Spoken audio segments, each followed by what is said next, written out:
चुनाव इस शब्द से भारत की अधिकांश जनता वाकिफ है। देश में अलग अलग लेवल पर कई चुनाव होते हैं। मुखिया, पार्षद, विधायक और सांसद का चुनाव।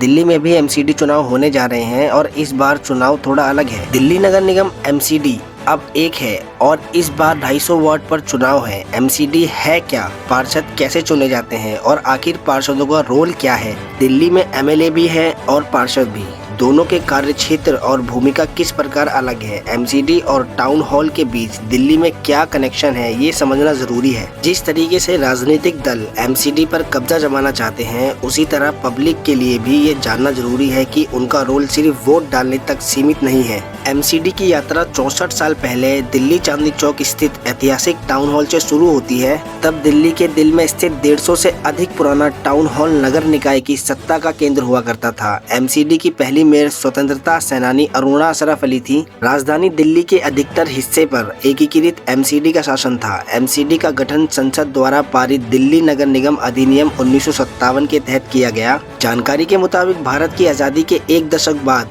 नीति निर्माता जब एमसीडी के बारे में सोच रहे थे तो इसे बॉम्बे नगर निगम तर्क पर गठित करने का फैसला लिया गया था। टाउन हॉल में पुराने आयुक्त के कार्यालय में लगे एक पुराने उत्तराधिकारी बोर्ड के अनुसार दिल्ली के पहले नगर आयुक्त पीआर नायक ने भी 7 अप्रैल 1958 को कार्यभार संभाला था और उनका कार्यकाल 15 दिसंबर 1960 को समाप्त हो गया था। साल 1958 में एमसीडी में पार्षदों की संख्या 80 थी। इसके बाद यह बढ़कर 134 और 2007 में यह संख्या 272 तक पहुंच गई। साल 2011 में जब दिल्ली की मुख्यमंत्री शीला दीक्षित थी, तब नगर निगम को 3 हिस्सों उत्तरी दिल्ली, दक्षिण दिल्ली और पूर्वी दिल्ली नगर निगम में विभाजित कर दिया गया। इस दौरान उत्तरी दिल्ली नगर निगम में 104 और दक्षिण दिल्ली नगर निगम में 104, वहीं पूर्वी दिल्ली में 64 वार्ड पर चुनाव हुए और तीनों ही जगह मेयर अलग अलग चुने गए। करीब 11 साल बाद फिर दोबारा से एमसीडी को मोदी सरकार में एक कर दिया गया। इसके लिए जब विधेयक पारित किया गया था तो उसमें इस बात का जिक्र था कि वार्ड की संख्या 250 से अधिक नहीं होगी। एमसीडी चुनाव के लिए अब तारीखों का ऐलान हो गया है और 250 सीटों पर 4 दिसंबर को चुनाव होगा। Street light, primary school, property और professional tax collection, toll tax collection system, शमशान और जन्म और मृत्यु प्रमाण पत्र, डिस्पेंसरीज, ड्रेनेज सिस्टम, बाजारों की देखरेख,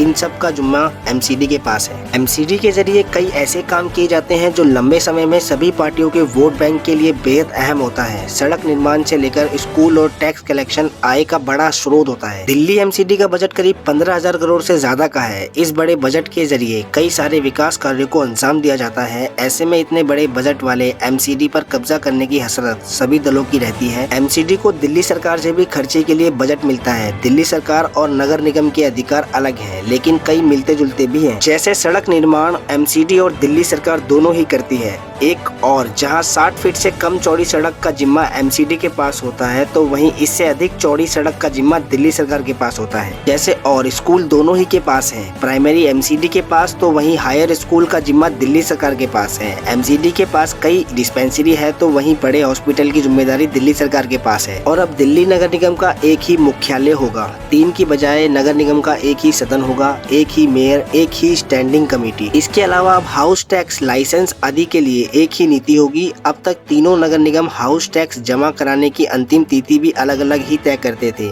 लेकिन अब इस मामले में पूरी दिल्ली में एकरूपता होगी। अब तक दिक्कत ये थी कि तीनों नगर निगमों की आमदनी एक जैसी नहीं थी। पहले दक्षिण नगर निगम की आमदनी अच्छी थी, जबकि बाकी दोनों नगर निगमों की आमदनी कम थी। आमदनी में संतुलन न होने की वजह से भी दिक्कत थी। अब तीनों निगम एक ही होने से एक ही जगह आमदनी आएगी और 3-3 निगम होने से जो अतिरिक्त खर्च हो रहा था वह भी कम हो जाएगा।